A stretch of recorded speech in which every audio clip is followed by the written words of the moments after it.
വടകരയിൽ നിന്നുള്ള ഏറ്റവും പുതിയ വാർത്ത UDF സ്ഥാനാർത്ഥിയുടെ സഹോദരി BJPയിലേക്ക് പോയി എന്നുള്ളതാണ്.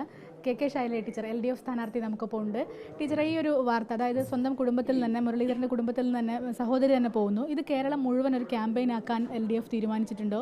അല്ലാതെ കേരളത്തിൽ LDF ക്യാമ്പയിൻ ആക്കേണ്ടതില്ല, ജനങ്ങളത് കാണുകയാണ്. ഞങ്ങൾ ഈ ഒരു പ്രശ്നത്തിനെ മുൻനിർത്തി മാത്രമല്ല, എന്നോട് നിങ്ങൾ തന്നെ നേരത്തെ ചോദിച്ചപ്പോൾ ഞാൻ പറഞ്ഞിരുന്നു, കേരളത്തിലെ ജനങ്ങൾ വളരെ ഗൗരവമായിട്ട് ചിന്തിക്കണം.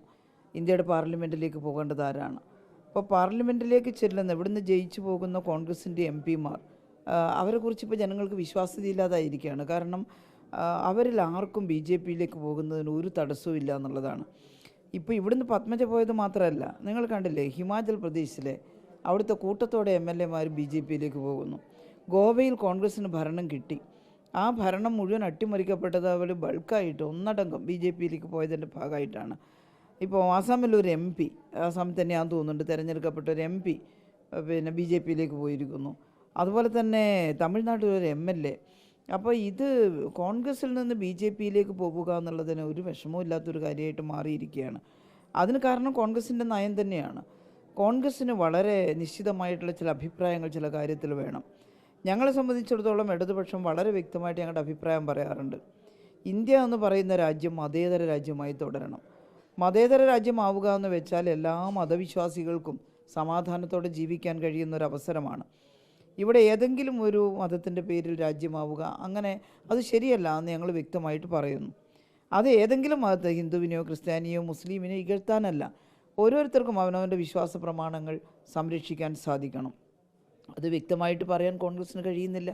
കോൺഗ്രസ് അവസരവാദപരമായിട്ടുള്ള സമീപനം ഇത്തരം കാര്യങ്ങൾ സ്വീകരിക്കുകയാണ്. മറ്റൊന്ന്, നമ്മുടെ കേരളത്തിൻ്റെ പുരോഗതി, നമ്മൾ നേടിയിട്ടുള്ള ഒരുപാട് മാനുഷികമായ നേട്ടങ്ങൾ, അത് നിലനിർത്തുന്നതിന് പകരം അതിനെ തകർക്കാൻ പുറപ്പെടുമ്പോൾ കോൺഗ്രസ് എതിർക്കുന്നില്ല. അപ്പോൾ കോൺഗ്രസിൻ്റെ നയം അത് ഒരു അവസരവാദപരമായ നയമായിട്ട് മാറുന്നു.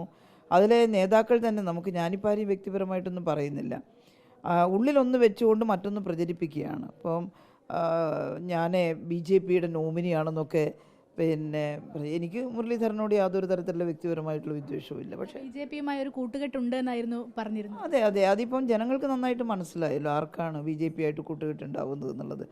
അതുകൊണ്ട് അവരുടെ പ്രചാരണം ഒന്ന്, അവരുടെ പുറത്ത് പറയുന്നതൊന്ന്, അവർ പ്രവർത്തിക്കുന്നത് മറ്റൊന്ന് എന്നുള്ളതാണ്. ഞങ്ങളെല്ലാം മുമ്പ് പറയാറുണ്ടായിരുന്നു, പകൽ പിന്നെ കോൺഗ്രസും രാത്രി BJPയും വന്നു. പക്ഷേ അത് അപൂർവം ചിലരെ അങ്ങനെ പറയുന്ന സമയത്ത് ഉണ്ടായിരുന്നുള്ളൂ. ഇപ്പോൾ വന്ന് കോൺഗ്രസ്സിലെ ഏത് പ്രഗത്ഭരായ നേതാക്കൾക്കും BJPയിലേക്ക് പോകുന്നതിനൊരു തടസ്സവുമില്ല എന്ന രീതി വന്നിരിക്കുകയാണ്. ഇതൊരു ശുഭകരമായിട്ടുള്ള ലക്ഷണമല്ല. അത് പക്ഷേ കോൺഗ്രസിൻ്റെ ഒരു രീതി കൊണ്ടാണ്, നയം കൊണ്ടാണ് അങ്ങനെയായിട്ട് മാറിയത്. അതുകൊണ്ടാണ് ഞങ്ങൾ പറയുന്നത്, ഈ പാർലമെൻറ്റ് തിരഞ്ഞെടുപ്പ് നിർണായകമാണ്. ഇന്ത്യയുടെ പാർലമെൻറ്റിൽ അവിടെ ഇപ്പോൾ മറ്റ് സംസ്ഥാനങ്ങളിൽ നിന്ന് BJP ഇതര പാർട്ടികൾ കുറേ സീറ്റ് ആർജിക്കും, സ്വരൂപിക്കും, അതിൽ യാതൊരു സംശയവുമില്ല. വിവിധ തമിഴ്നാടുണ്ട്, അതുപോലുള്ള ഒരുപാട് സംസ്ഥാനങ്ങളുണ്ട്. അപ്പോൾ അവരെല്ലാം കൂടി ചേരുന്ന ഇന്ത്യ മുന്നണിയിൽ ശക്തമായിട്ടുള്ളൊരു ബ്ലോക്കായിട്ട് ഇടതുപക്ഷം വേണം. ഇടതുപക്ഷത്തിന് ഏറ്റവും കൂടുതൽ സാധ്യത കേരളത്തിലാണ്. ഞങ്ങൾക്കില്ലാത്തടത്ത് ഞങ്ങൾ പറഞ്ഞിട്ട് കാര്യമില്ല. ഇവിടെ ജനങ്ങൾ വിചാരിച്ചാൽ 20 ഇടതുപക്ഷ MP-മാരെ പാർലമെൻറ്റിൽ എത്തിക്കാൻ സാധിക്കും. ആ 20 പേർ ഇന്ത്യയുടെ മതനിരപേക്ഷത കാത്തു സൂക്ഷിക്കുന്നതിനുള്ള ശക്തമായിട്ടുള്ളൊരു കോട്ട പോലെ അവിടെ ഉണ്ടാകും. അവർക്ക് ഞങ്ങൾ 20 പേര് തിരഞ്ഞെടുക്കപ്പെട്ടാൽ ഇന്ത്യ മുന്നണിയുടെ, നമ്മുടെ രാജ്യത്തിൻ്റെ ഭരണഘടന സംരക്ഷിക്കാൻ ആവശ്യമായ സമീപനങ്ങളിൽ വളരെ വ്യക്തമായിട്ടുള്ള അഭിപ്രായം പറഞ്ഞുകൊണ്ട് രാജ്യത്തിനു വേണ്ടി നിലകൊള്ളാൻ ഞങ്ങൾ തയ്യാറാവും. എന്നാൽ കഴിഞ്ഞ തവണ ചിന്തിച്ചതുപോലെ ചിന്തിച്ചാൽ ജനങ്ങൾ പരാജയപ്പെട്ടു പോകും. അവിടെ കോൺഗ്രസിൻ്റെ ഭരണം വരും എന്നൊക്കെയാണല്ലോ. കോൺഗ്രസിൻ്റെ ഭരണമൊക്കെ വരുമായിരുന്നു, പക്ഷേ കോൺഗ്രസിൻ്റെ ഏറ്റവും തെറ്റായ സമീപനമാണ് കോൺഗ്രസിന് ഈ നിലയിൽ. ഞങ്ങൾ പലപ്പോഴും പറയാറുണ്ട്, ഒരു മൃദു ഹിന്ദുത്വ സമീപനം എന്നൊക്കെ പറയാറുണ്ട്. അത് പിന്നെ ഹിന്ദുവിന് അനുകൂലമായിട്ടുള്ള സമീപനമല്ല.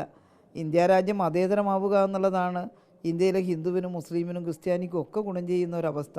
അത് ചിന്തിക്കാൻ കോൺഗ്രസ്സിന് കഴിയുന്നില്ല. അതുകൊണ്ടാണ് കോൺഗ്രസ്സിനകത്ത് ഇങ്ങനെയുള്ള കാര്യങ്ങൾ ഉണ്ടാവുന്നത്. ഇതിവിടെ അവസാനിക്കൊന്നുമില്ല എന്നാണ് ഞങ്ങൾ കരുതുന്നത്. ഇനിയിപ്പോൾ ആരൊക്കെ പോകും, ഇനിയിപ്പം ആരൊക്കെയാണ് അതിന് തയ്യാറെടുത്ത് നിൽക്കുന്നത് എന്നുള്ളത് നമുക്ക് പറയാൻ പറ്റില്ല.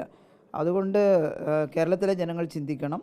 കേരളത്തിൻ്റെ മതേതരത്വം സംരക്ഷിക്കാൻ, ജനാധിപത്യം സംരക്ഷിക്കാൻ നിങ്ങൾ ഈ പാർലമെൻറ്റ് തിരഞ്ഞെടുപ്പിൽ ഇടതുപക്ഷ ജനാധിപത്യ മുന്നണി സ്ഥാനാർത്ഥികളുടെ കൂടെ നിൽക്കണം. ഞങ്ങൾ ഉറപ്പ് തരുന്നു, ഇന്ത്യൻ പാർലമെൻറ്റിൽ പോയാൽ ഞങ്ങൾ ഈ രാജ്യത്തിൻ്റെ സമാധാനത്തിനു വേണ്ടിയും രാജ്യത്തിൻ്റെ നിലനിൽപ്പിനും വേണ്ടി ശക്തമായിട്ട് വാദിക്കും. ന്യൂനപക്ഷങ്ങൾക്ക് നല്ല സ്വാധീനമുള്ളൊരു സ്ഥലം കൂടിയാണ് വടകര എന്ന് പറയുന്നത്. അവർക്ക് സ്വാഭാവികമായും ഉണ്ടാകുന്ന ഒരു ആശങ്ക കൂടി ഇടതുപക്ഷം കാണേണ്ടതല്ലേ? ന്യൂനപക്ഷങ്ങൾക്ക് മാത്രമല്ല, ഇന്ത്യൻ ജനതക്കാകെ ഒരു വല്ലാത്തൊരു അസ്വസ്ഥത ഉണ്ടാകുന്നതാണ് ഈ നടക്കുന്ന കാര്യങ്ങൾ. ഞാനതുകൊണ്ടാണ് പറഞ്ഞത് മതനിരപേക്ഷ ഭാരതം, മതേതരത്വം എന്നെല്ലാം പറഞ്ഞാൽ അത് ന്യൂനപക്ഷങ്ങളെ സംരക്ഷിക്കുക എന്നുള്ളത് മാത്രമല്ല, അത് പ്രധാന ഘടകമാണ്.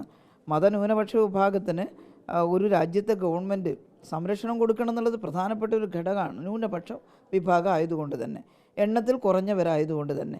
എന്നാൽ എണ്ണത്തിൽ കൂടുതലെന്ന് പറയുന്ന ഹിന്ദു ജനവിഭാഗത്തിൻ്റെ സ്ഥിതി എന്താ? അത് ഒരു മതപരമായ രാഷ്ട്രത്തിൽ ഹിന്ദുക്കൾ ഒരിക്കലും ഒരു സമാധാനമുള്ളവരായിരിക്കില്ല. അവർക്കൊരുപാട് പ്രശ്നം. യഥാർത്ഥത്തിൽ ഈ രാജ്യം ചെയ്യേണ്ടത് ഹിന്ദുവും മുസ്ലിമും ക്രിസ്ത്യാനിയും ഒക്കെ ആയിട്ടുള്ള മനുഷ്യരുടെ ജീവിത പ്രശ്നങ്ങൾ പരിഹരിക്കുക. അത് അവരുടെ പട്ടിണി മാറ്റുക, അവർക്ക് വിദ്യാഭ്യാസത്തിന് അവസരം ഉണ്ടാക്കുക, അവർക്ക് പാർപ്പിടം ഉണ്ടാക്കുക.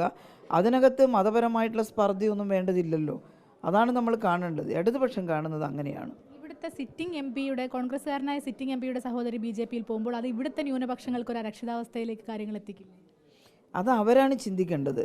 ഞാൻ അവർക്ക് വേണ്ടി അഭിപ്രായം പറയുന്നത് ശരിയല്ല. അവരെങ്ങനെ ചിന്തിക്കുമെന്നുള്ളത് എനിക്കിപ്പോൾ പറയാൻ സാധിക്കുന്നില്ല. പക്ഷേ ഞാൻ ഇവിടുത്തെ ഒരു സ്ഥാനാർത്ഥി എന്നുള്ള നിലയിൽ അപേക്ഷിക്കുന്നത്, നിങ്ങൾക്ക് വളരെ ധൈര്യത്തോടു കൂടി ഇടതുപക്ഷ ജനാധിപത്യ മുന്നണിക്ക് വോട്ട് ചെയ്യാം. ജയിച്ചു കഴിഞ്ഞാൽ നമ്മളെല്ലാ വിഭാഗം ജനങ്ങൾക്കും വേണ്ടിയാണ് പ്രവർത്തിക്കുക. ആ പ്രവർത്തനത്തിനകത്ത് ഇന്ത്യയിലെ പിന്നോക്കം നിൽക്കുന്ന വിഭാഗങ്ങൾ, കേരളത്തിലെ പിന്നോക്കം നിൽക്കുന്ന വിഭാഗങ്ങൾ, സാധാരണക്കാരായ മുഴുവൻ നാട്ടുകാർ എന്നിവരുടെ എല്ലാം ക്ഷേമം, അതിനുവേണ്ടി ഞങ്ങൾ പ്രവർത്തിക്കും. അതോടൊപ്പം തന്നെ ആക്രമിക്കപ്പെടുന്നവർക്ക് സംരക്ഷണം കൊടുക്കാൻ ഞങ്ങൾ ശബ്ദം ഉയർത്തും. വീഡിയോ ജേർണലിസ്റ്റ് മഹേഷ് കുമാറിനൊപ്പം reporter Saniyo, in reporter, Kozhikode.